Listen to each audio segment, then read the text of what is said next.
Assalamualaikum warahmatullahi wabarakatuh. Selamat datang kembali di channel Nara Story dan tentunya masih bersama saya Mas Nara di sini. Apa kabar kalian semua? Semoga selalu baik-baik saja, sehat badannya, dilimpahkan rezekinya dan dihindarkan dari segala mara bahaya. Amin. Di kesempatan kali ini saya akan menceritakan sebuah cerita drama rumah tangga dengan judul Dipaksa Hamil Terus, melanjutkan dari part sebelumnya. Oke, seperti biasa sebelum ke ceritanya, bagi kalian yang belum subscribe channel Nara Story, silahkan bisa subscribe dulu lah dan aktifkan lonceng notifikasinya agar kalian tidak ketinggalan cerita menarik dari channel Nara Story. Dan jangan lupa juga untuk share and like, tentunya agar Mas Nara lebih semangat lagi untuk menghibur kalian. Oke, kalau sudah, terima kasih. And so just try keep up with me.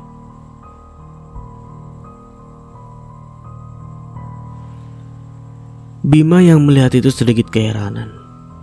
Dia pikir Alvin masih menyimpan amarah dan akan kembali meluapkannya saat melihat dirinya datang. Namun, dugaannya salah. Bima melihat Alvin seolah sangat merasa menyesal.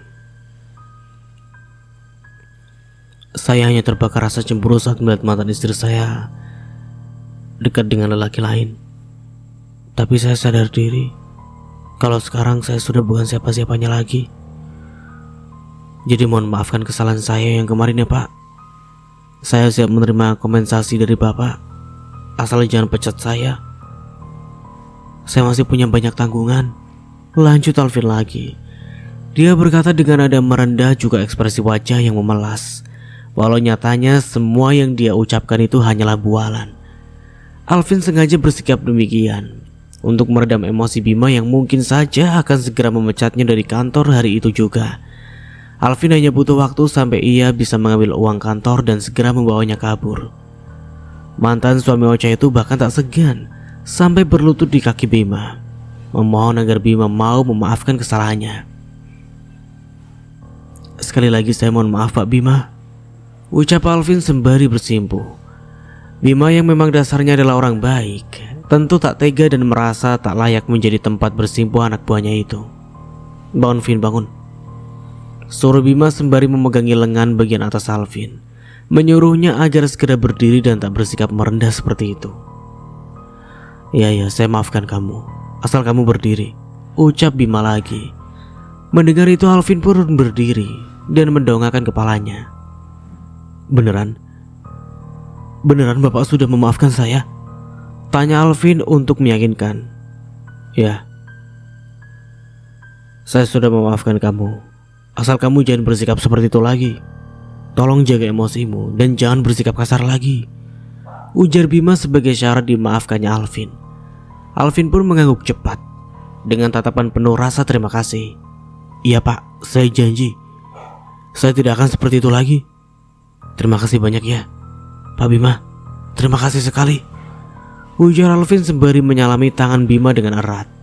Setelah itu Bima pun kembali ke ruangannya dan meninggalkan ruang kerja Alvin dengan berlapang dada. Mungkin kemarin teleponnya khilaf, tak ada salahnya aku memaafkan dia dan memberinya kesempatan sekali lagi, batin Bima. Dirinya mengedepankan dahulu hati nurani, padahal sebelumnya ia berniat ingin memecat Alvin. Akan tetapi tak elok juga jika masalah pribadi yang menjadi alasan dari pemecatannya itu. Sementara itu selepas Bima pergi, sebuah senyum sinis tercipta di sudut bibir Alvin. Dia mengumpat lirih. Dasar bodoh. Lalu Alvin kembali duduk di kursinya. Diselesaikannya pekerjaan sebagaimana biasanya. Hanya saja kini tujuannya tak lagi sama, karena Alvin memiliki rencana tak baik di balik semua itu. Lihat saja, setelah aku berhasil mengeruk semua uang ini, aku akan pergi dari sini, batin Alvin dengan senang. Rencananya uang itu akan dia ambil untuk memulai usaha dan membayarkan hutang serta cicilan motor yang sedang berjalan. Tak lupa juga untuk biaya hidupnya sehari-hari. Bahkan sebelumnya pun Alvin sudah seringkali mengutil uang kantor untuk kepentingannya sendiri, walaupun jumlahnya tidak terlalu besar, termasuk untuk membayar Mela yang Alvin tugaskan dalam memata-matai Ocha. Bang, ini ada uang 5 juta. saya minta abang untuk membakar toko Ocha, ucap Alvin pada seseorang preman pasar yang ia panggil abang itu. Cuma segini? Tanya sang preman yang memiliki nama akrab Marco. Tenang bang, ini baru DP. Kalau abang berhasil membakar toko itu, saya kasih abang uang lagi. 15 juta, gimana? Boleh. Tapi saya minta abang bekerja dengan bersih ya. Buat seolah-olah toko Ocha terbakar karena korsleting listrik, pinta Alvin. Susah kalau begitu maafin Vin. Lu pikir gue tukang PLN apa? Sang preman melayangkan argumen. Ya sudah, gimana abang aja lah. Yang penting saya pengen lihat toko Ocha hancur. Ucap Alvin dengan senyum menyeringai. Rupanya Alvin juga sedang merencanakan hal buruk pada usaha milik mantan istrinya itu. Apakah rencana jahatnya itu akan berhasil? Uang sebesar 5 juta rupiah sudah diserahkan Alvin pada preman pasar yang ditugaskan untuk membakar toko Ocha. Uang itu pun didapat Alvin dari hasil korupsinya. Alvin meminta Marco untuk membakar toko Ocha pada malam hari, tepatnya 2 hari dari sekarang. Karena semakin cepat dilakukan, semakin puas Alvin melihatnya. Lihat saja, Cak. Usaha yang kamu bangga-banggakan itu sebentar lagi akan musnah. Dan kamu akan menjadi janda pengangguran yang kesusahan dalam menafkahi anak-anakmu. Dan kalau sudah seperti itu, aku akan datang kepadamu sebagai pahlawan yang akan menawarkan uang untuk memulai kembali usahamu. Kita akan mulai semuanya dari nol, sayang. Alvin membatin, membayangkan jika dirinya akan kembali memiliki Ocha dengan cara yang licik setelah kejahatan besar yang sudah dia lakukan. Sebagai langkah awal, Alvin kembali mengunjungi Ocha untuk meminta maaf perihal kejadian tempo hari saat ia bertengkar dengan Bima di depan tokonya. Cak, tolong buka pintunya sebentar saja, pinta Alvin sambil mengetuk pintu rumah Ocha. Rupanya Alvin tak diizinkan masuk meski ia sudah berada di sana selama hampir 15 menit. Cak, aku cuma mau minta maaf soal kejadian kemarin. Tolong buka pintunya sebentar ya, ujar Alvin lagi dengan suara lembut. Namun Ocha tetap tak mau membukakan pintu rumahnya. Ocha hanya butuh ketenangan dan tak ingin bertengkar kembali dengan mantan suaminya itu. Meski di dalam sana, Ocha bisa mendengar apa yang diucapkan Alvin, tapi ia acuhkan dan tak menyaut sekalipun ucapan Alvin. Cak, aku kemarin itu khilaf saking sayangnya sama kamu. Jujur aku cemburu ngeliat kamu deket sama Pak Bima. Tapi niatku baik, Cak. Asal kamu tahu aja, Cak, kalau Bima itu bukan laki-laki yang baik. Aku gak yakin dia bisa jadi suami yang baik untukmu atau ayah yang baik untuk anak-anak kita, ucap Alvin membual, berharap jika Ocha akan luluh dan mau membukakan pintu. Cuma aku yang bisa menerimamu apa adanya, Cak. Tolong kembali kepada aku. Aku sangat mencintaimu. Aku juga sangat menyayangi anak-anak kita. Aku ingin kembali lagi seperti dulu. Hanya itu saja keinginanku, Cak, rayu Alvin bak buaya jantan. Namun meski sudah dirayu sedemikian rupa, Ocha tetap tak mau keluar juga. Padahal hari sudah hampir menjelang maghrib, yang artinya sudah hampir 1 jam dia dari sana. Ya sudah, kalau begitu aku pulang dulu ya, Cak. Salam buat anak-anak. Kasih tahu sama mereka kalau ayahnya kangen, ujar Alvin sembari beranjak dari duduknya yang menyadar pada pintu rumah Ocha. Lantas berlalu pulang dengan rasa kecewanya. Pamela, bagaimana uangnya? Sudah masuk kan? Tanya Alvin melalui sambungan telepon. Sudah. Ditunggu-tunggu akhirnya bayar juga. Saya pikir sudah lupa, jawab Mela sedikit kesal tapi senang karena akhirnya Alvin menepati janjinya untuk membayar usahanya yang tempo hari berhasil memberi Alvin info penting.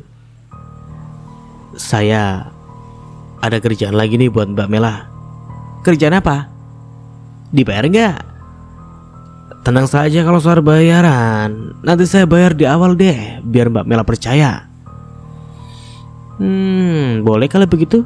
Tapi apa dulu kerjaannya? Tanya Mela. Saya minta Mbak Mela buat pinjam HP Ocha. Buat apa? Buat baca HP-nya. Caranya? Jadi gini, Mbak Mela dengerin baik-baik ya.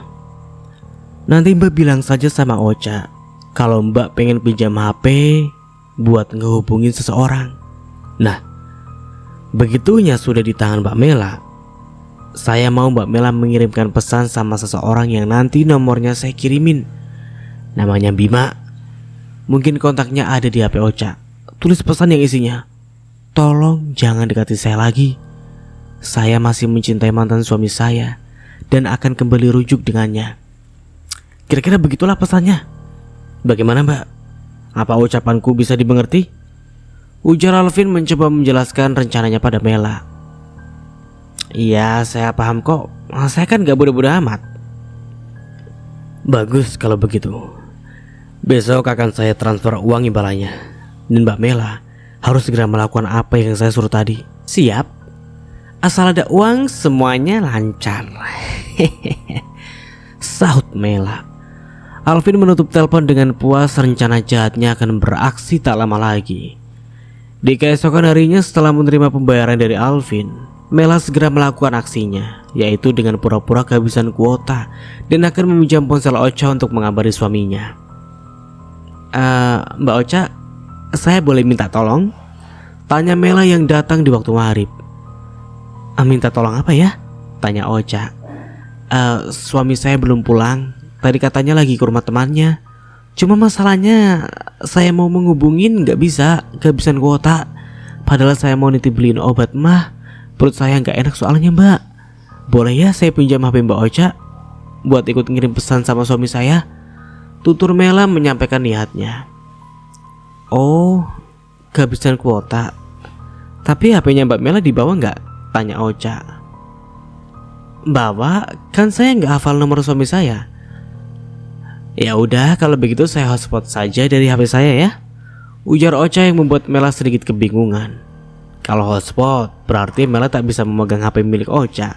Sementara tujuannya adalah membajak ponselnya. Sudah Mbak, sudah saya hidupkan hotspotnya. Ada tidak? Tanya Ocha. Ada yang namanya Veratri kan? Tanya Mela. Iya, passwordnya Permata Hati 123. Mela akhirnya berpura-pura memakai ponselnya. Lalu dengan sengaja Mela mematikan HP-nya.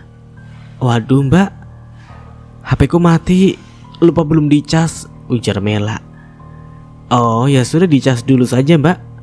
Tapi HP saya ini suka error kalau lagi dicas. Harus pakai casan khusus dan adanya cuma di rumah. Gak mau dicoba dulu? Tanya Ocha. Mbak, saya pinjam HP Mbak Ocha aja ya. Sebentar saja kok, keburu suami saya pulang.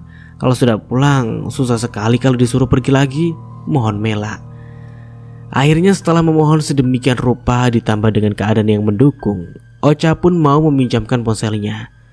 Mela menerima ponsel itu dengan tersenyum. Katanya kamu gak hafal nomor suamimu? Tanya Ocha.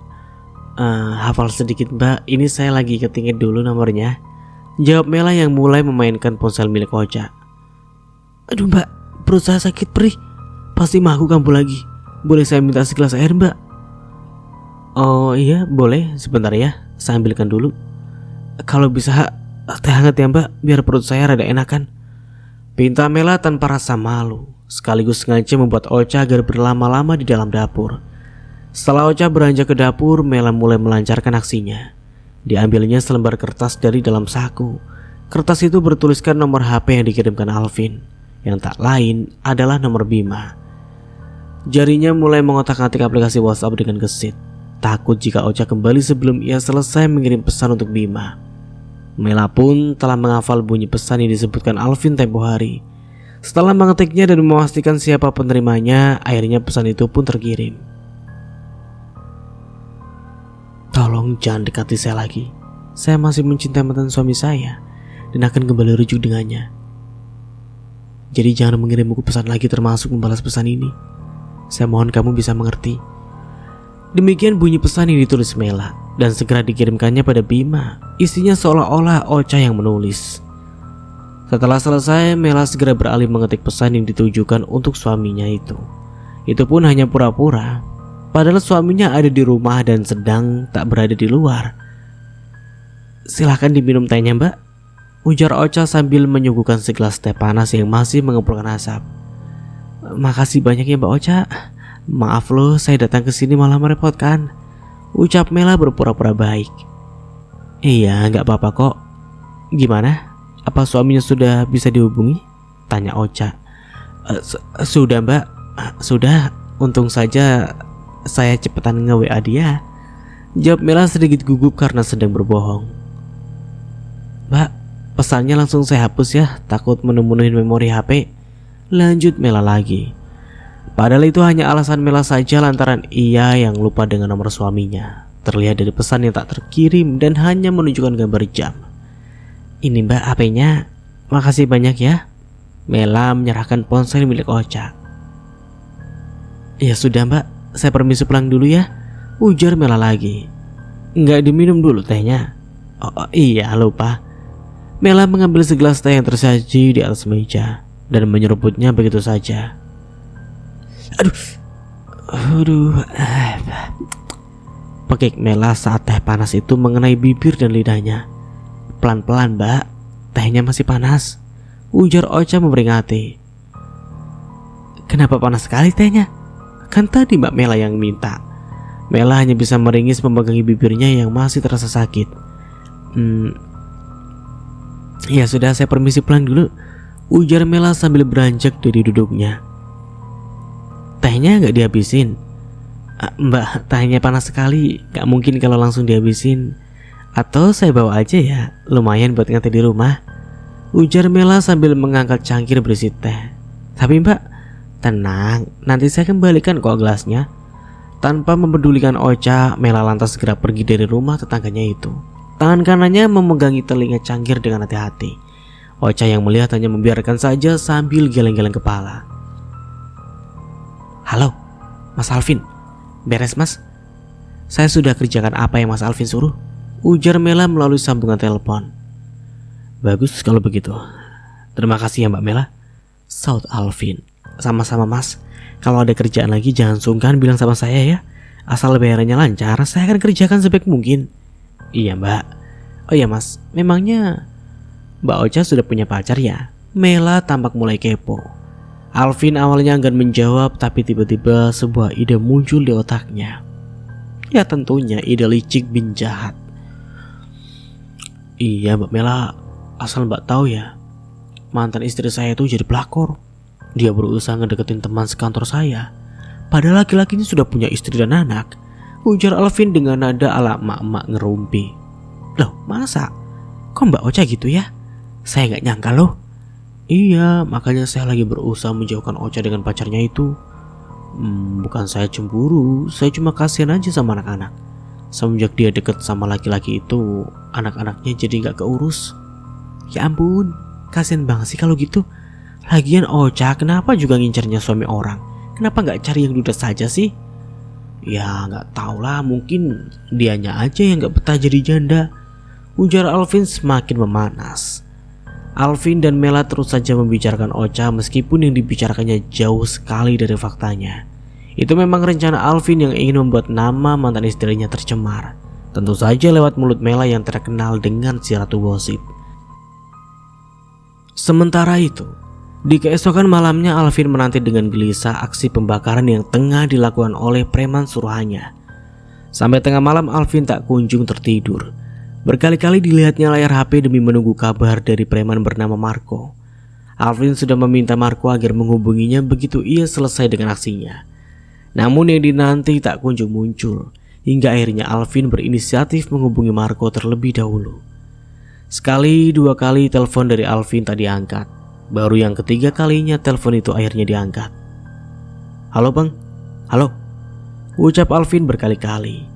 Suara dari seberang sana tak terdengar jelas, bising oleh suara berisik. Halo, Bang Marco. Bang, gimana hasilnya? Tanya Alvin. Halo, jawab Marco samar. Iya halo bang. Bang, gimana hasilnya? Tanya Alvin lagi dengan antusias. Aduh Vin. Aduh kenapa? Halo bang, halo. Kenapa putus-putus sih? Telepon terputus begitu saja. Alvin semakin dibuat penasaran, dihubunginya lagi Marco berulang kali, tapi tetap tak diangkat. Selang setengah jam kemudian, akhirnya Marco yang menghubungi Alvin. "Bang, gimana sih? Dihubungi susah amat." Alvin sempat-sempatnya mengomel. "Duh Vin, gagal rencana kita," pekik Marco. "Gagal gimana sih bang?" "Sebenarnya sih tadi gua sudah berhasil ngebakar bagian depan toko Ocha, cuma belum sempat apinya membesar. Orang-orang keburu heboh buat madamin api. Aduh, kenapa bisa begitu? Jadi toko Ocha masih selamat?" "Ya, boleh dibilang masih selamat, Vin. Cuma depannya saja yang kebakar. Gue gak begitu jelas ngelihatnya karena keburu kabur." "Gimana sih bang? Padahal kan saya sudah bayar abang. Kenapa malah gagal?" tanya Alvin tak terima. Kalau gue ikut dibakar sama warga, emangnya lu bisa nolongin? Uang cuma segitu gak sebanding sama nyawa gue. Udahlah, gue gak mau disuruh-suruh sama lu lagi." Marco balik memarahi Alvin. "Ya gak bisa gitu lah bang. Apalagi saya sudah keluar uang buat DP. Kenapa gak dicoba besok-besok aja?" "Oke lah, sekali oke tetap oga. Ya udah balikin lagi uang DP-nya yang 5 juta. Ya gak bisa gitu dong, uang DP gak bisa kembali," ujar Marco sambil mematikan telepon, membuat Alvin murka dan nyaris membanting HP. Bayangan rencana-rencana yang telah ia susun bakal berantakan. Padahal misi ia membajak ponsel Ocha sudah berhasil. Dan jika Marco berhasil membakar toko Ocha, Alvin akan memfitnah bahwa Bima lah yang membakarnya dengan dalih sakit hati karena cintanya ditolak. Namun semua gatot alias gagal total. Nasib baik masih berpihak pada Ocha. Tokonya masih selamat dari kebakaran yang hanya merusak bagian depan tokonya saja. Api yang sengaja disulut itu dengan cepat dipadamkan oleh warga sekitar, walaupun hari sudah beranjak tengah malam. Pertolongan juga tak lepas dari bantuan pegawai sebuah rumah makan yang buka 24 jam. Mereka dengan sukarela membantu memadamkan api menggunakan 2 buah apar dan itu cukup efektif. Namun masalah tak selesai sampai di sini. Bagaimanakah reaksi Bima saat membaca pesan yang dikirimkan Mela yang ia sangka ditulis oleh Ocha? Tengah malam saat Ocha sedang terlelap tidur, HP-nya beberapa kali bergetar. Getarannya terasa cukup keras karena disimpan di atas meja kayu. Awalnya Ocha hanya mengabaikan telepon itu karena rasa kantuk yang luar biasa di matanya. Namun karena ponselnya yang terus bergetar, entah untuk keberapa kalinya, mau tak mau Ocha pun akhirnya bangun. Hatinya bertanya-tanya siapa yang menelpon di tengah malam begini, tepatnya di jam 1 dini hari. Lekas ia mengambil ponsel di atas meja yang tengah di-charge. Tertera nama seseorang di sana. Nama salah satu tetangga tokonya, Pak Hadi, si pemilik apotek. "Assalamualaikum, Pak Hadi," ucap Ocha dengan suara serak. "Waalaikumsalam, Mbak Ocha. Mbak, bisa ke sini sekarang? Toko Mbak Ocha kebakaran." "Hah? Apa Pak? Kebakaran?" Ocha mulai panik, matanya yang tadi sayu mendadak membelalak. "Iya, tapi untungnya tidak parah Mbak. Mbak Ocha datang saja ke sini, biar bisa lihat langsung." Iya Pak, saya kesana sekarang." Ocha mematikan teleponnya dan bersiap pergi. Sebelum pergi, ia membangunkan dahulu ibunya, memberi kabar tentang musibah itu, sekaligus ingin menitipkan anak-anaknya yang tengah tertidur. Mendengar musibah yang menimpa anaknya, Bu Desi terkejut bukan main. Ia takut jika Ocha kehilangan mata pencariannya. Apalagi toko Ocha adalah satu-satunya sumber keuangan yang digunakan Ocha untuk menghidupi anak-anaknya yang masih kecil-kecil. "Ya Allah, Cok, kebakaran. Kenapa bisa? Terus gimana? Sekarang gimana?" tanya Bu Desi panik saat Ocha baru saja memberitahu kabar buruk itu. "Aku juga belum tahu Bu. Aku baru dikabarin barusan, makanya aku pengen lihat langsung. Doakan saja ya Bu, semoga tidak parah dan masih bisa diselamatkan," ujar Ocha. "Amin ya Allah, amin." Ocha pun pergi tak peduli jika hari sudah malam. Dia yang biasanya takut berkendara sendiri di tengah malam, mau tak mau harus memberanikan diri. Rasa panik mengalahkan semuanya. Sepanjang jalan Ocha terus berdoa agar tokonya berikut barang-barang di dalamnya masih bisa diselamatkan. Motor yang dikendari Ocha melaju dengan kecepatan tinggi hingga sampailah ia di tempat tujuan. Tampak bagian depan tokonya yang menghitam karena bekas bakaran, tapi sudah tak tampak lagi. Hanya kepulan asap yang sesekali masih menguar ke udara. Spanduk yang membentang di depan toko Ocha bahkan nyaris tak tersisa. Ocha masih bisa sedikit bersyukur karena kebakaran tak melahap habis bangunan dan barang-barang yang ada di dalam. Hanya etalase bagian depan yang sudah tak terselamatkan. Etalase yang berisi barang-barang ATK tersebut tampak gosong terbakar. Sementara bagian tengah toko hingga ke belakang masih aman tak tersentuh jago merah. Tak terbayang meruginya Ocha jika api berhasil melahap habis alat-alat dan juga mesin yang digunakan dalam usahanya. Gulung tikar pasti sudah di depan mata. Namun meski demikian Ocha masih harus mengeluarkan uang lebih untuk memperbaiki bagian depan tokonya, juga membeli barang-barang yang sudah rusak tak terselamatkan. "Pak, ini sebenarnya kenapa bisa sampai kebakar begini? Apa karena konslet?" tanya Ocha pada orang yang ada di situ. "Gak tahu mbak, tapi kata yang lain kebakarannya kayak disengaja.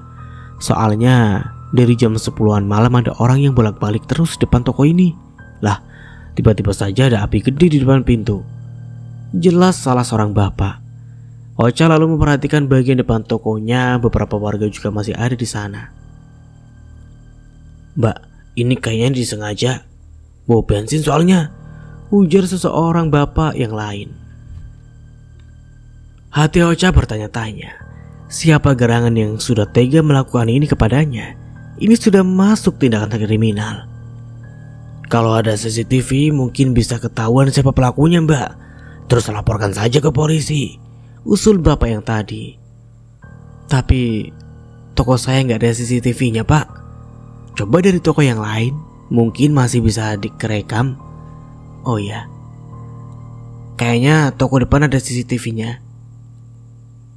Coba nanti saya tanyain, mudah-mudahan kelihatan pelakunya," ujar Ocha sambil memperhatikan minimarket di seberang jalan, di sebelah kedai bakso.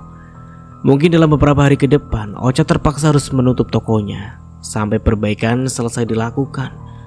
Beberapa pesanan yang sudah masuk pun mungkin akan terlambat diselesaikan. Ocha hanya bisa bersabar dan menganggap jika ini adalah musibah. Tak pernah ada yang tahu kapan datangnya. Terukir juga doa di dalam hatinya, semoga di balik semua ini ada hikmah yang bisa ia petik. Juga memohon agar rezekinya semakin dilancarkan ke depannya. Dirinya, anak-anaknya, juga beberapa pegawainya menggantungkan harapan akan nafkah di toko itu. Sementara di tempat lain, Bima yang menerima pesan dari orang yang disangka Ocha mendadak murung. Dirinya sedikit merasa sakit hati saat membaca pesan itu.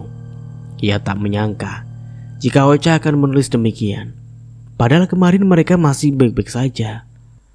Ingin rasanya ia membalas pesan tersebut atau sekedar bertanya, mengapa? Tapi Bima seperti sadar diri bahwa ia dan Ocha hanya sebatas rekanan, yaitu hubungan antara pembeli dan penjual saja. Bima malah merutuki dirinya sendiri yang seolah tak punya malu mendekati mantan istri dari rekan sekantornya itu. Dirinya seolah memilih mundur dan menerima keputusan Ocha yang katanya ingin kembali pada mantan suaminya. Namun di balik itu semua, Bima tak pernah tahu bahwa yang mengirim pesan tersebut bukanlah Ocha, melainkan orang suruhan Alvin yang ingin memfitnahnya. Pikiran Bima yang sudah kacau menjadi semakin kacau dengan beban pekerjaannya saat ini. "Pak Bima, ada komplain dari bagian gudang. Katanya bahan produksi banyak yang rusak, padahal sudah disimpan dengan baik," ujar salah seorang rekan Bima. "Loh, kenapa bisa begitu?" "Gak tahu pak. Coba saya cek ke gudang." Bima dengan ditemani rekannya beranjak menuju gudang, hendak memeriksa bahan-bahan produksi yang katanya rusak. "Ini bukan bahan yang biasa kita pakai. Kualitasnya buruk sekali. Kenapa bisa dibeli sih? Padahal pabrik sudah punya standar bahan-bahan apa saja yang bagus dan layak untuk pakai," ujar Bima.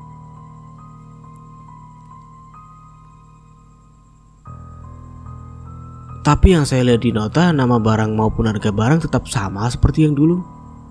Malah cenderung ada kenaikan. Tapi kenapa malah begini? Ada yang tidak beres ini." Bima mendengus kesal. Ia mencium ada yang tidak beres dengan pekerjaan seseorang yang membuat pabrik harus mengalami kerugian dalam proses produksinya. "Kalian stop dulu produksinya sampai kita mengetahui siapa dalang di balik ini semua. Dan untuk bahan-bahan yang tersisa, sebaiknya jangan dipakai karena bisa menurunkan kualitas barang hasil produksi," titah Bima pada anak buahnya. Matanya menerawang menatap tumpukan karung yang berisi tepung terigu, juga bahan lainnya yang tak memenuhi standar pabrik.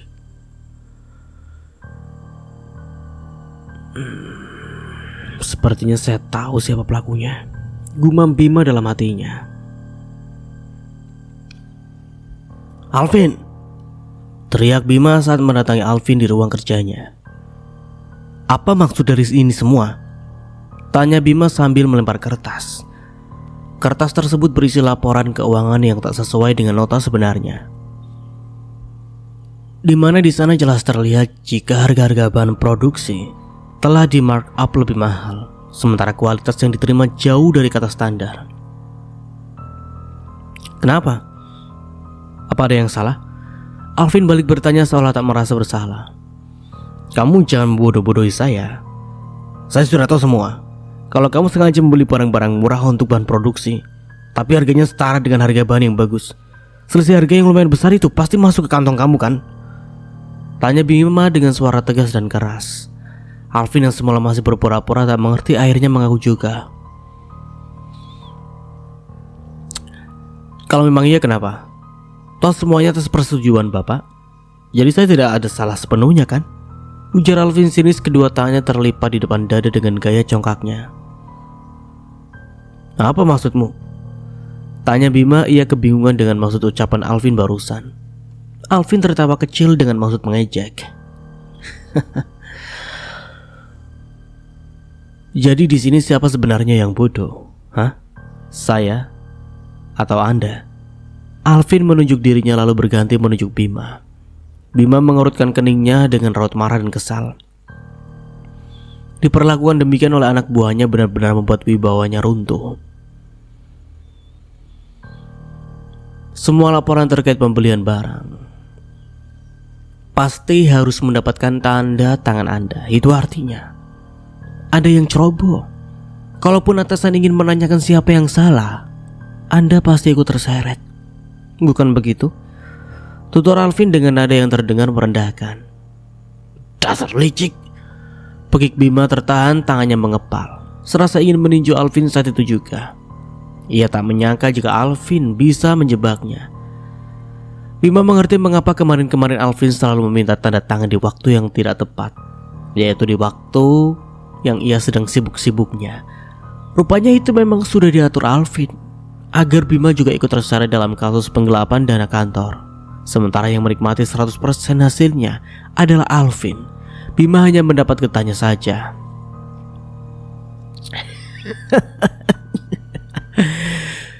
"Bukan licik Pak Bima, tapi pintar," ejek Alvin sambil menunjuk kepalanya sendiri. "Saya tidak akan membiarkan kamu. Saya pastikan kamu akan dipecat dari sini sekaligus mendekam di penjara atas kasus penggelapan dana," ancam Bima tak main-main.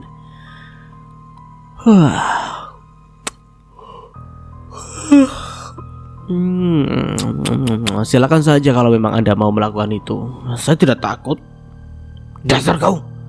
Bima menggeram kuat saking emosinya. "Kamu saya pecat," ucapnya kemudian. "Ya sudah kalau begitu saya permisi. Rupanya ini adalah hari terakhir saya bekerja. Saya pikir saya masih bisa mengeruk uang lagi, tapi sayangnya sudah ketahuan." Alvin merapikan tasnya untuk bersiap pergi, meninggalkan kantor yang sudah memberinya nafkah lumayan lama. Bima tak bisa berbuat apa-apa selain hanya pasrah. Sikapnya yang selama ini sudah begitu baik pada Alvin rupanya dibalas Alvin sebaliknya. Bak air susu dibalas dengan air tuba. Sesampainya di rumah, Alvin menatap dengan bahagia deretan angka-angka di layar aplikasi M-Bankingnya. Jumlahnya hampir menyentuh angka 150 juta. Jumlahnya lumayan besar bagi Alvin.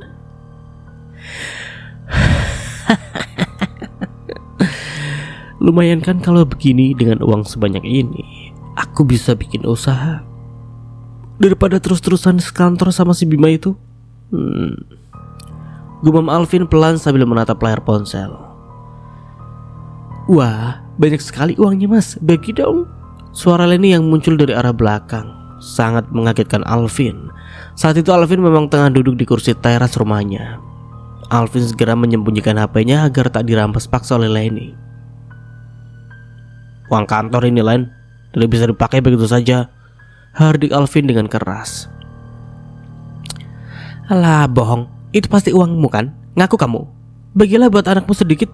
Selama di sini aku kan belum pernah tuh dikasih uang sama kamu. Paling cuma dikasih sama ibu kamu saja. Itu juga jumlahnya gak banyak. Kamu bukan istriku lagi. Jangan pernah minta uang sama aku. Minta sana sama bapakmu. Tapi anakku masih punya hak, Mas, paksa Leni. Aku gak peduli, minggir, usir Alvin pada Leni yang menghalangi jalan pintu. Alvin beranjak ke arah lemari dan mulai mengemasi baju-bajunya. Mau kemana kamu, Mas? Tanya Leni.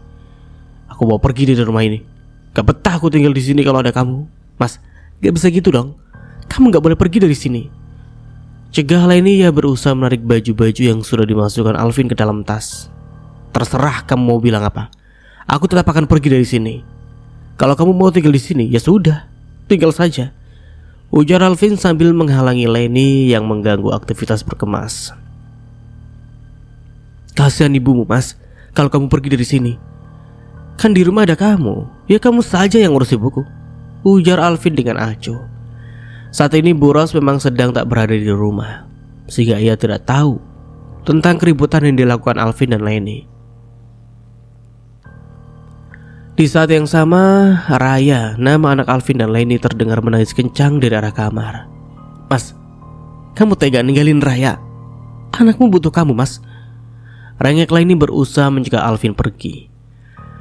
Ada atau tanpa ada aku, Raya pasti akan baik-baik saja, ujar Alvin. Mas, kalau kamu tetap pergi, aku akan bilangin ke bapakku, ancam Leni. Bodoh amat lah, terserah, aku gak peduli. Leni semakin dibuat geram oleh ucapan Alvin yang sangat mengacuhkan dirinya, bahkan anaknya. Namun usahanya merayu hingga mengancam Alvin ternyata sia-sia. Alvin tetap pergi dari rumah ibunya dengan membawa tas dan ransel yang berisi beberapa potong baju. Dengan mengendari motor, Alvin seolah merasakan kebebasan yang sangat dia idamkan. Tinggal serumah bersama Leni benar-benar membuat dirinya tak bebas.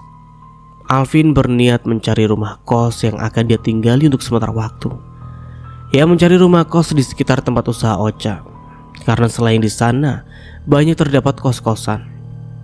Alvin juga ingin memantau kehidupan Ocha. Bu, barusan aku lewat tokonya Ocha, tapi kok kayak habis kebakaran ya? Tanya Alvin pada Bu Desi. Dia memang sengaja berpura-pura simpati pada Ocha saat mantan istrinya itu mendapat musibah, walaupun nyatanya dia sendirilah sumber musibahnya. Iya Vin, toko Ocha ada yang sengaja bakar, jawab Bu Desi. Alvin memang memilih mengunjungi Bu Desi ketimbang Ocha, lantaran tahu pasti jika Ocha tak akan menerimanya bertamu. Hah? Kok bisa sih? Astagfirullahaladzim, tega bener ya yang sudah bakar toko Ocha. Emangnya Ocha punya musuh? Atau punya saingan usaha gitu? Alvin berakting dengan paripurna. Wajahnya tampak kesal saat mendengar penuturan Bu Desi. Gak tahu. Lagian kamu kenapa tanya sama ibu? Ya karena kalau aku yang ke rumah Ocha, pasti Ocha gak mau ketemu sama aku, Bu. Bu Desi hanya mendelik sesaat ke arah Alvin. Mereka berdua tengah berbicara di depan rumah Bu Desi. Terus gimana dengan tokonya, Bu? Kalau sampai tutup kasihan Ocha, ujar Alvin dengan raut wajah sedih. Sebentar, Bu. Alvin lalu merogoh tasnya dan mengeluarkan uang dalam jumlah yang lumayan besar. Ini Bu, alhamdulillah saya ada rezeki. Ini buat pegangan Ocha selama tokonya tutup. Mudah-mudahan cukup ya Bu, ujar Alvin sambil menyodorkan sejumlah uang. Bu Desi tampak terkejut melihat apa yang diberikan Alvin. Lembaran uang yang terlihat sangat tebal itu terus disodor-sodorkan Alvin pada tangan Bu Desi. Ya mau tak mau Bu Desi menerimanya karena Alvin terus memaksa. Apa ini Vin? Tanya Bu Desi. Ini uang untuk Ocha Bu, untuk anak-anak juga. Banyak sekali. Berapa jumlahnya? Tanya Bu Desi sembari membolak-balikan uang sekepok itu. Kurang lebih 10 juta Bu. 10 juta? Banyak banget Vin. Gak apa-apa Bu, aku ikhlas bantu Ocha. Kerugian yang dialami Ocha pasti lumayan besar jumlahnya. Tapi ibu gak bisa nerima ini Vin. Bu Desi tampak menyerahkan kembali uang pemberian Alvin. Kenapa Bu? Kenapa dikembalikan? Sudah ambil saja. Tolong berikan pada Ocha. Kalau kamu mau memberi uang sama Ocha, ya sudah, kamu kasihkan saja sendiri sama Ocha. Jangan nyuruh-nyuruh ibu. Bu, aku minta tolong. Tolong berikan pada Ocha ya. Dan ini bagian buat ibu. Hitung-hitung buat beli minyak goreng, ujar Alvin sambil mengeluarkan kembali beberapa lembaran berwarna merah dari dalam sakunya. Enggak, Vin, ibu enggak bisa terima. Sudah, kamu bawa saja semua uangnya, tolak Bu Desi. Bu, tolong ya Bu, tolong. Aku enggak ada maksud apa-apa ngasih uang ini. Semua murni karena aku ingin bantu Ocha, rayu Alvin pantang menyerah. Ibu bilang gak bisa ya gak bisa, Vin. Ini bawa uangnya, ujar Bu Desi sambil terus menyodor-nyodorkan uang. Sementara Alvin tetap tak mau menerima uang itu, meski Bu Desi terus-terusan menyodorkannya ke arah Alvin. Tangan Bu Desi bahkan berusaha merogoh jaket dan tas Alvin agar dapat memasukkan uangnya, namun berhasil ditepis Alvin. Bu, aku pulang dulu, masih ada urusan lain. Assalamualaikum. Alvin buru-buru pergi tanpa menghiraukan Bu Desi. Uang gepokan itu masih berada di tangan Bu Desi karena ia gagal memberikannya pada Alvin. Dititipi uang dalam jumlah besar membuat Bu Desi merasa takut. Ocha pun belum tentu mau menerimanya, apalagi kalau tahu pemberian dari Alvin. Bu Desi yakin sekali jika Ocha pasti akan menolaknya. Namun apa daya, uang sudah di tangan Bu Desi, segera saja memberikannya pada Ocha. Cak, ini uang buatmu dari Alvin, ujar Bu Desi sambil menyodorkan segepok uang. Ocha yang tadinya sedang sibuk berkutat dengan kertas mendadak kaget. Perhatiannya ia alihkan dulu pada Bu Desi untuk membahas perihal uang. Hah? Uang dari Alvin? Maksudnya gimana sih, Bu? Aku gak ngerti, tanya Ocha. Ia tambah kebingungan karena ibunya tiba-tiba datang menyerahkan uang dalam jumlah besar. Iya, tadi Alvin datang ke rumah ibu. Dia ngasih uang ini buat kamu. Katanya buat pegangan kamu dan anak-anak selama toko tutup. Soalnya dia lihat tokomu kebakaran. Buat apa dia ngasih uang begini? Bukannya aku sombong, Bu, tapi dia kan baru saja masuk kerja. Dapat dari mana dia uang sebanyak ini? Apa dia punya usaha sampingan? Ya mana ibu tahu, orang dia cuma ngasih itu aja. Terus kenapa nggak ibu tolak? Takutnya Mas Alvin punya maksud tertentu ngasih uang ini. Ibu udah tolak, Cak, tapi dianya aja yang maksa. Ibu sampai ngejar-ngejar motor dia loh buat balikin uangnya, tapi tetap gak berhasil. Memang berapa jumlah uangnya? Kayaknya banyak sekali. Katanya 10 juta. Terus dia juga ngasih uang buat ibu 500.000. Ocha yang sedang memegang uang pemberian Alvin tampak menyerahkan kembali uang sebesar 500.000 pada ibunya. Ya sudah, ini ibu ambil saja 500.000-nya. Nanti uang yang 10 jutanya bakal aku balikin lagi ke Mas Alvin, ujar Ocha.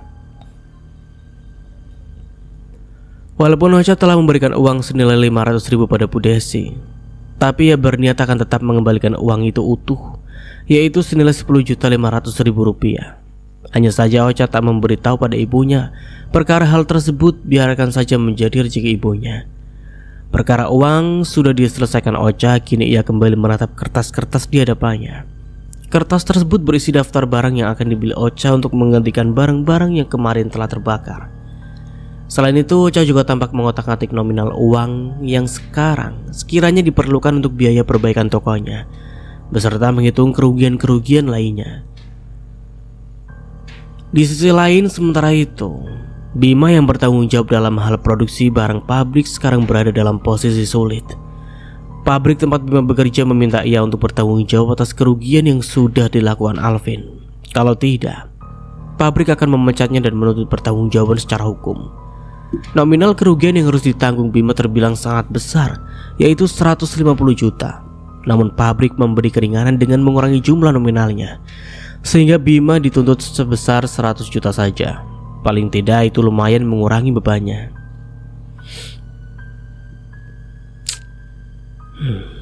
Terpaksa saya harus menjual mobil untuk mendapatkan uang.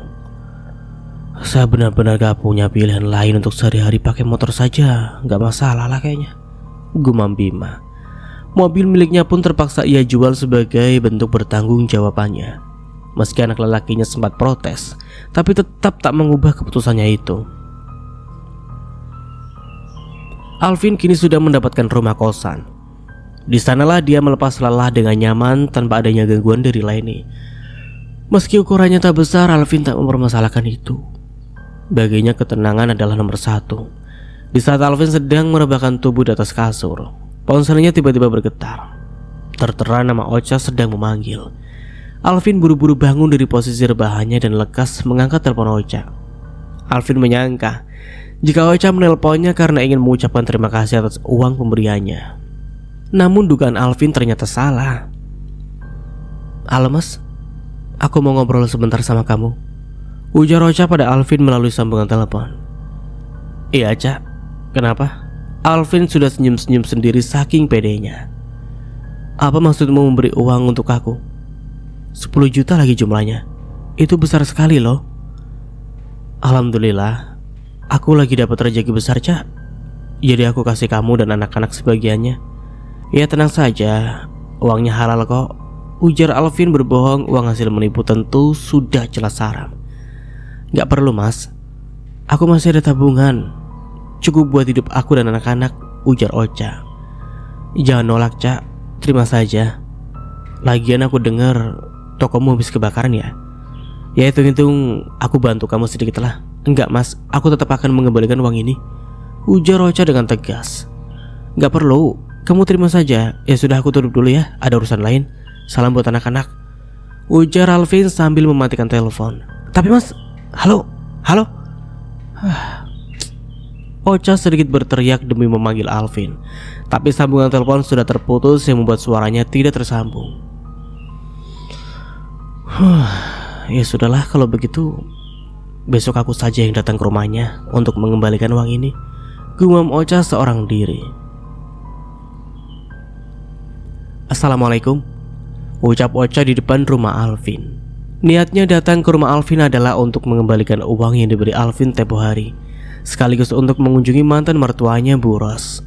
Maka dari itu dia sempatkan untuk membeli buah tangan terlebih dahulu berupa jeruk dan apel, karena bagaimanapun Bu Ros adalah orang yang sudah baik kepadanya. "Waalaikumsalam," saut Bu Ros dari dalam rumah. Ya Allah, Ocha."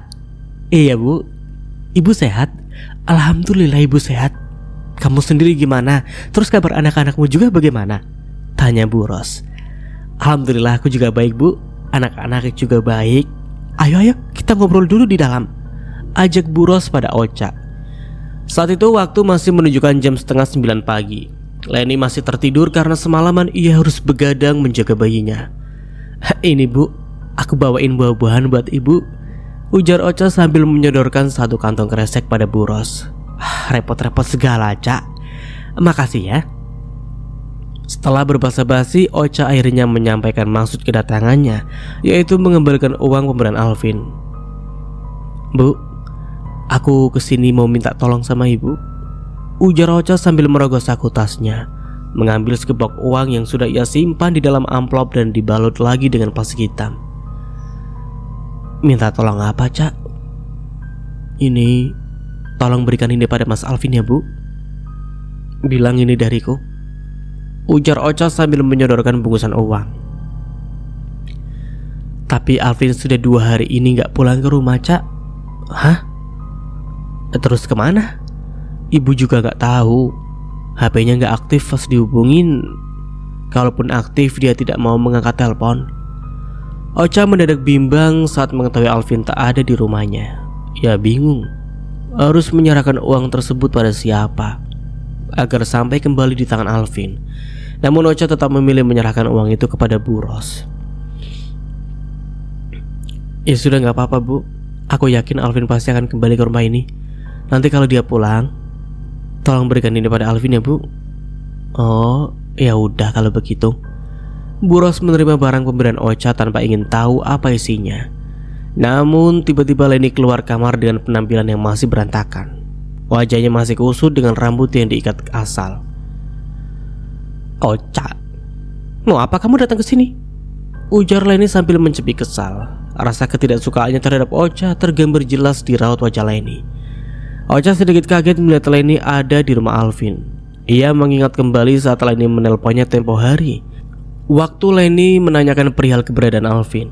Rupanya benar, jika Alvin dan Leni masih tinggal serumah. Terbesit pertanyaan di pikiran Ocha, apakah Alvin dan Leni belum bercerai? "Cuma ada urusan sedikit kok," jawab Ocha. "Urusan apa?" "Jadi kamu masih sering berurusan dengan Alvin?" kata Leni dengan sinis. "Enggak, cuma sekali ini aja." "Memangnya ada urusan apa? Sampai bela-belain datang ke sini?" tanya Leni yang tampak ingin tahu. "Ya nggak apa-apa, sekalian ketemu sama ibu," jawab Ocha. Perhatian Leni kini berpindah pada barang yang ada di atas pangkuan Bu Ros. "Itu apa, Bu?" "Oh, ini titipan Ocha, Len," jawab Bu Ros. "Buat Alvin. Coba sini aku lihat, siapa tahu Ocha mau nitipin surat cinta sama Alvin," ujar Leni sambil mendekati Bu Ros hendak merebut bingkisan pemberian Ocha. "Jangan, Len. Kamu gak dengar tadi Ocha bilang apa? Ini buat Alvin," jawab Bu Ros, tangannya yang memegang bingkisan berusaha sembunyikan ke belakang tubuhnya. "Ibu, siniin sih, Bu," ucap Leni sambil mengincar bingkisan di tangan Bu Ros. Ocha yang terlihat melihat kejadian itu tampak cemas. Ia takut jika Leni sampai merebut barang itu, apalagi isinya adalah uang. "Bu, sini kan. Biar aku saja yang menyerahkannya sendiri sama Mas Alvin nanti," ujar Ocha pada Bu Ros. "Ya udah, kamu pegang dulu aja. Gak bener kalau ada orang ini." Bu Ros menyerahkan kembali bingkisan pemberian Ocha tadi. Leni yang melihat itu tampak kesal, membuat mulutnya semakin tajam saat berbicara. "Ocha, kamu dan Mas Alvin kan sudah bercerai. Gak nyadar diri banget sih masih ngejar-ngejar dia," ujar Leni dengan tajam. "Siapa yang ngejar-ngejar dia? Mas Alvinnya aja yang ngejar-ngejar aku terus." "Alah, itu karena kamunya aja yang keganjenan. Kamu pasti manfaatin anak-anakmu juga kan untuk menarik perhatian Mas Alvin?" Ocha tampak tertawa kecil seperti sedang sedikit menghina. "Kalau kamu mau ambil Mas Alvin, ambil saja, Len. Lagian laki-laki kayak gitu nggak pantas diperebutkan," ujar Ocha dengan gaya elegan. Leni jadi bertambah kesal dan marah. Namun belum sempat Leni meluapkan amarahnya, Ocha sudah berpamitan untuk pulang. "Bu, aku permisi pulang dulu ya," pamit Ocha sambil mencium tangan Bu Ros. "Iya, hati-hati, Cak."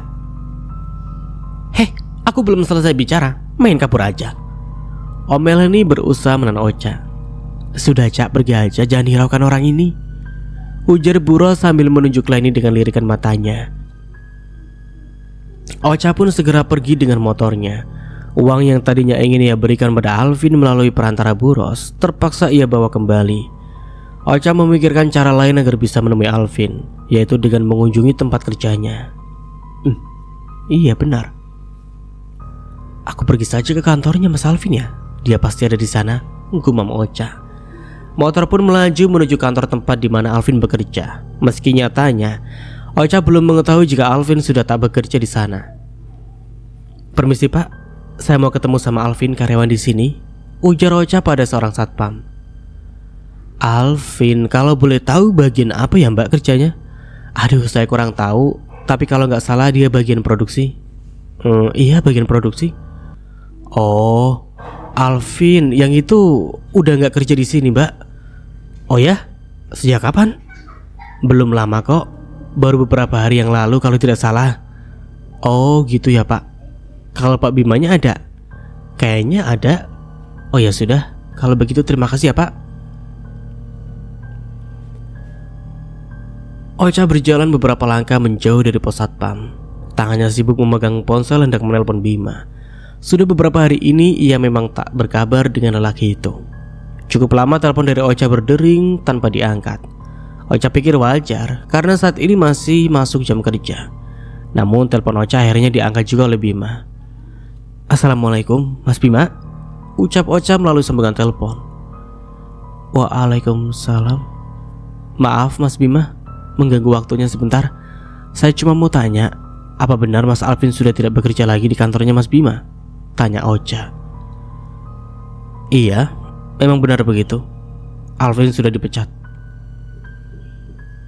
"Dipecat?" "Iya." "Oh, ya sudah kalau begitu. Tadinya saya mau ketemu Mas Alvin di kantor. Tapi kalau dia sudah nggak kerja di sini, saya mau pulang lagi. Mbak Ocha di kantor? Iya, boleh kita bertemu dulu? Tanya Bima. Boleh. Kalau begitu tunggu sebentar, Mbak Ocha. Mbak Ocha ada di mana? Biar saya yang kesana. Saya nggak jauh dari pos satpam. Oke, tunggu, saya kesana sekarang, ujar Bima sambil mematikan teleponnya. Mbak, maaf menunggu lama, ujar Bima saat mengambil Ocha. Nafasnya tampak sedikit tersenggal karena berlari cepat dari ruang kerjanya. Iya mas, gak apa-apa, saya gak lagi buru-buru kok, jawab Ocha sembari tersenyum. Bima yang awalnya takut jika sikap Ocha menjadi dingin, mendadak ikut tersenyum juga, karena Bima pikir Ocha akan berubah sikap pasca pesan yang dikirim Mela tempo hari. Kalau nggak lagi buru-buru, mungkin ngobrolnya bisa di dalam saja, ajak Bima. Di dalam? Iya, di ruang tunggu dekat lobi. Mari. Bima mempersilahkan Ocha masuk dengan mengeluarkan tangan ke depan. Ocha pun menurutinya. Mereka berdua berjalan menuju bagian depan kantor. Di sana terdapat lobi dengan kursi-kursi yang nyaman. Biasanya memang dipakai jika ada tamu atau orang yang memiliki kepentingan di kantor tersebut.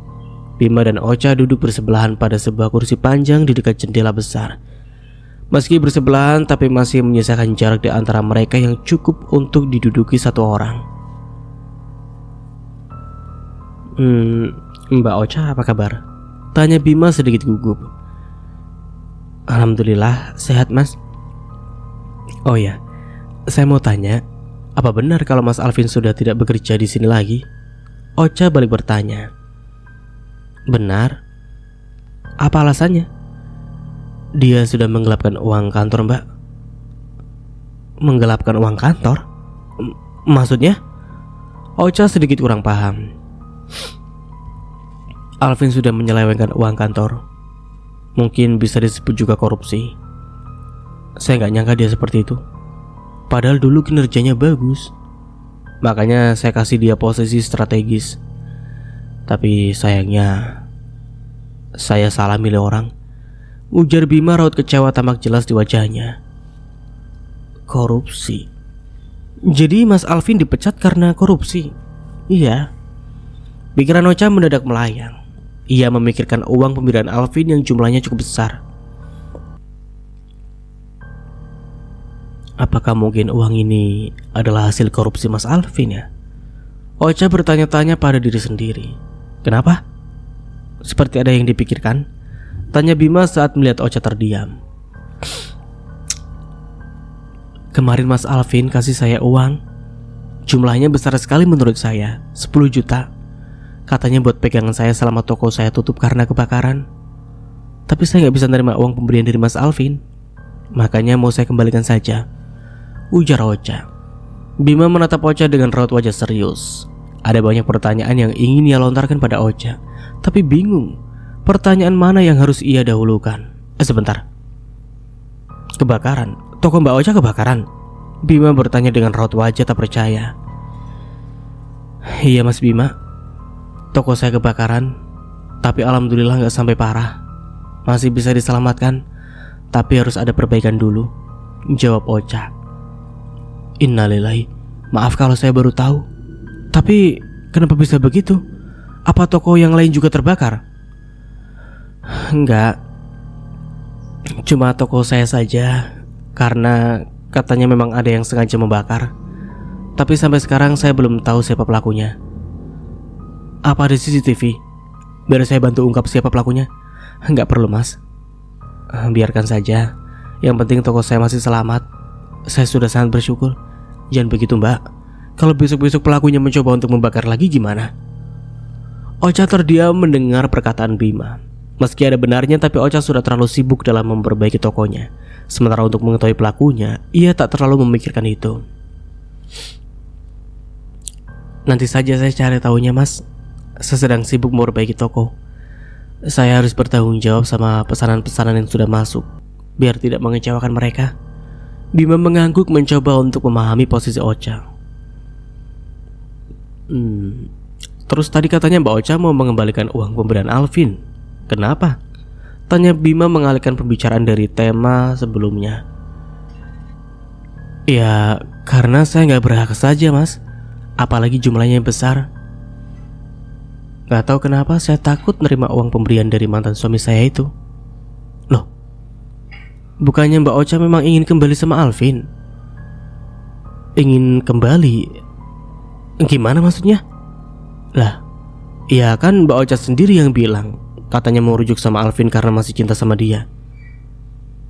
Memangnya saya pernah ngomong begitu? Nggak ngomong sih Mbak, tapi Mbak Ocha pernah mengirim saya pesan yang isinya kira-kira begitu.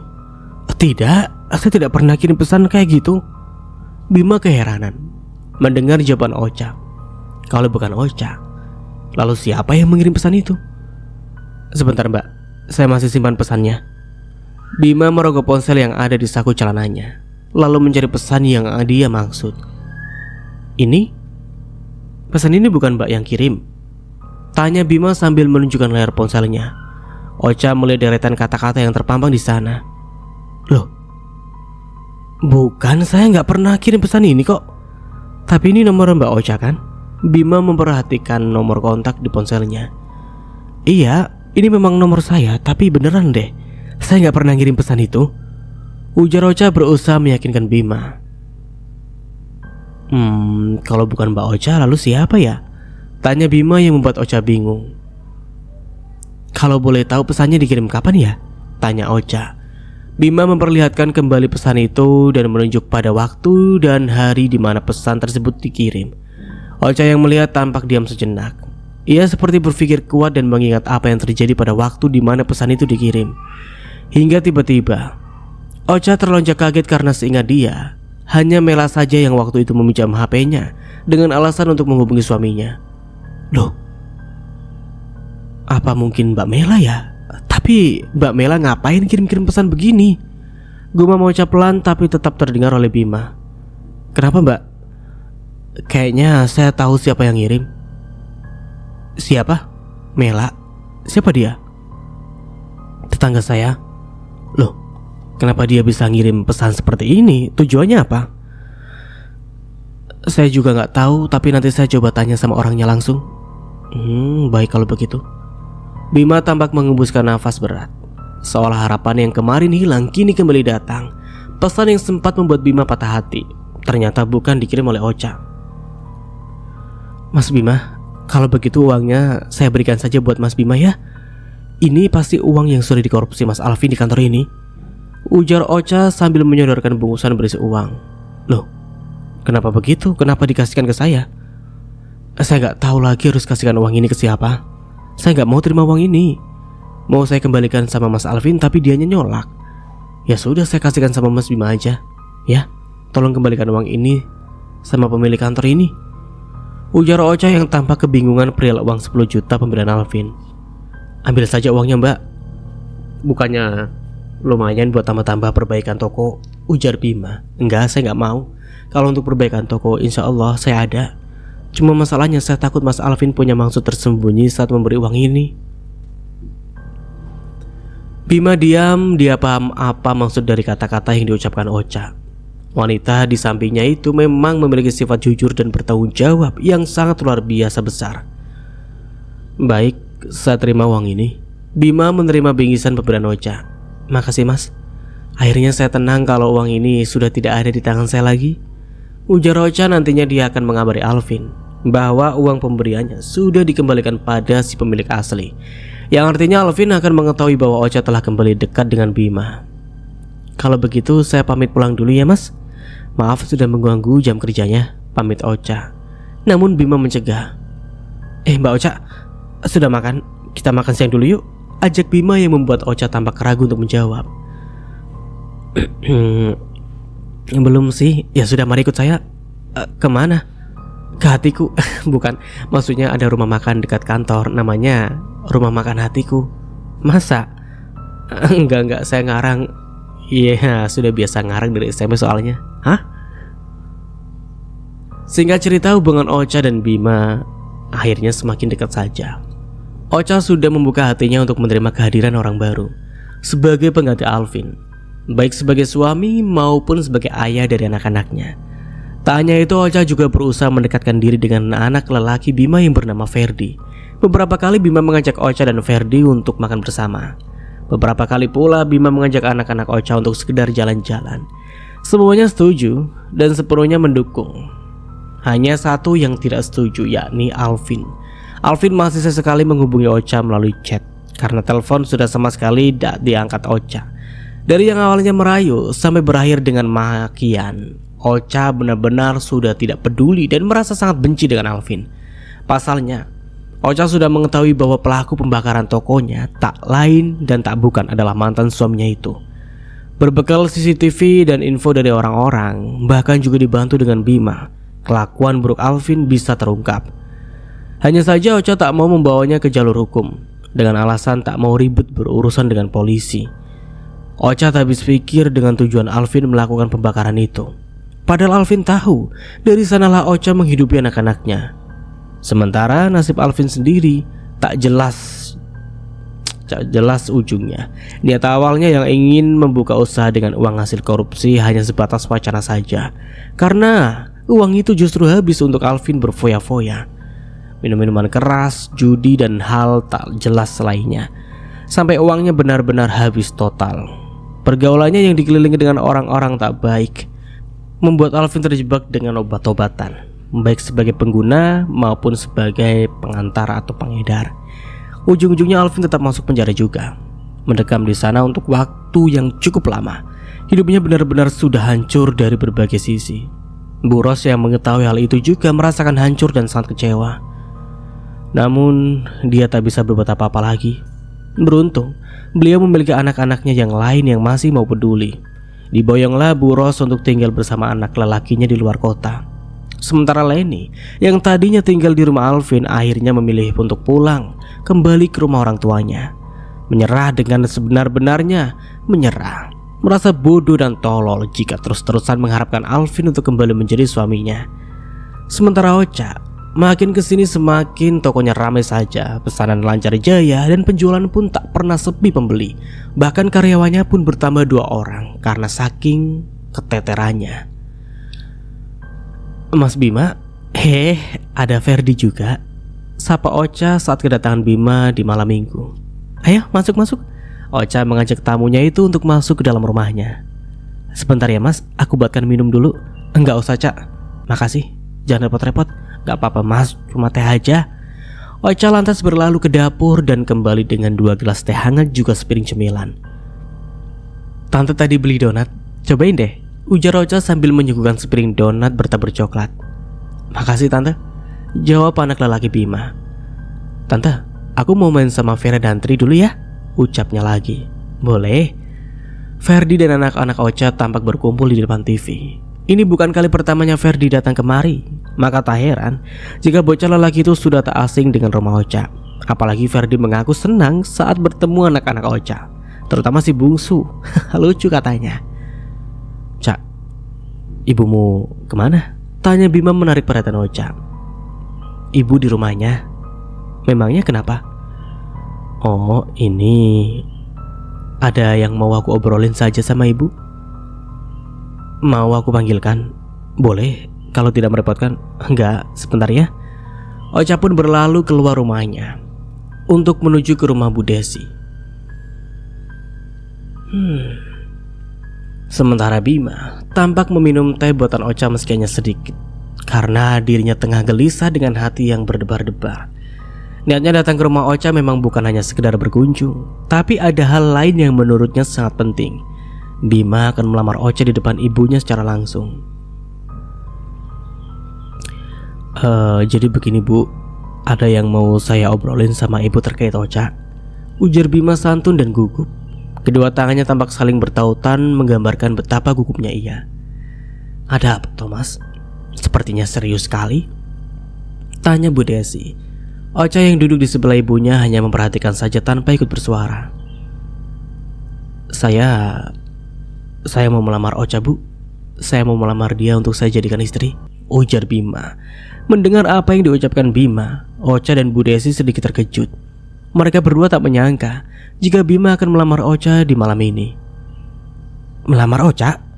Tanya Bu Desi di tengah keterkejutannya. Iya Bu.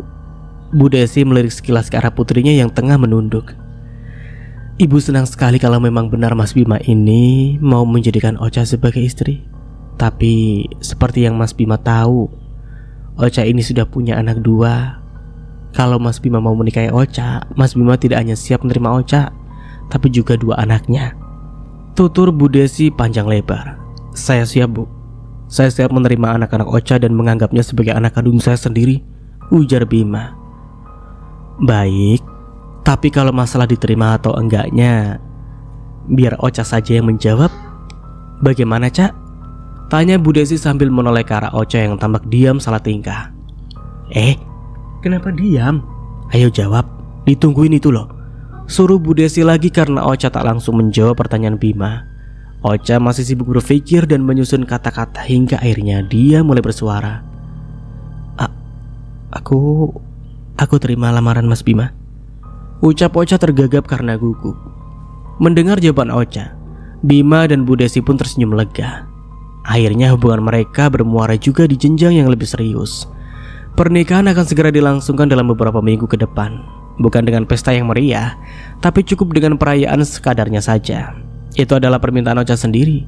Padahal kalaupun dia ingin merayakannya dengan pesta meriah, tentu saja mampu. Hingga akhirnya waktu yang ditunggu pun tiba. Ocha dan Bima melangsungkan pernikahan di kediaman mempelai wanita. Rona bahagia begitu jelas terpancar dari wajah sang pengantin. Meskipun ini adalah pernikahan kedua bagi masing-masing mempelai, tetap tak menyurutkan rasa tegang dan juga rasa senang. Pasca menikah, Bima memboyong Ocha ke rumahnya beserta dengan kedua anaknya. Namun Bu Desi tak turut serta ikut tinggal dengan mereka. Bu, ibu ikut tinggal bareng aku aja ya, daripada ibu di sini sendiri. Ajak Ocha pada ibunya pasca yang menikah. Nggak usah Cak, ibu di sini saja. Biar kamu yang ikut suamimu, tolak Bu Desi. Tapi nanti siapa yang jagain ibu? Cak, ibu masih sehat. Ibu bisa jaga diri sendiri. Bukannya dulu-dulu juga malah ibu yang jagain anak-anak kamu. Sindir Bu Desi. Sudahlah, kamu urus saja keluargamu.